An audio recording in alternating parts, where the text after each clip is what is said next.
Hey, I promise you some great reasons to celebrate this 250th birthday of the United States of America and the Declaration of Independence from right here in my hometown. And I want to start with the miracle that is the system of checks and balances. I know it's been having a rough go of it lately, but for 250 years, it has been a bedrock of making this country stable and making it increasingly democratic over time.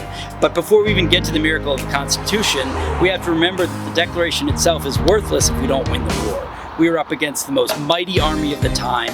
No one was off throwing over empires. This was an audacious move, and many times during the war it looks like we're losing. That generation wins the war, and then they produce the Articles of Confederation, a total failure. And here, again, the nation could have fallen apart. In most cases, you would balkanize, each state would become its own nation. Instead, people understood there was something special going on with these United States, and they came together. But you had this problem: big states, small states, slave states, non-slave states. You had all these divisions, and you have this guy, James Madison, the first person to hold the seat, who comes along and tries to figure out how to put the pieces together. And Lin-Manuel Miranda, sorry, but you do not give Madison enough credit.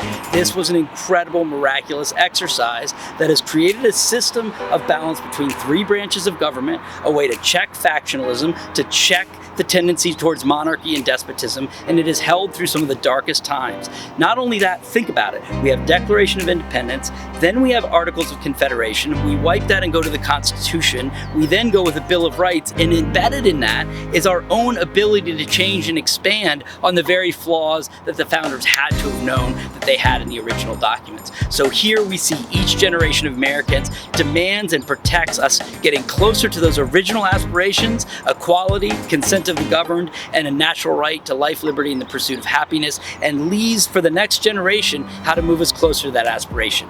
It is a miracle that Madison was able to pull that off, that we were able to get that Constitution ratified, and even in the horrific flaws that were in the document, create a path for the future to push us to that better America that has never been and yet will be. I think that's worth celebrating.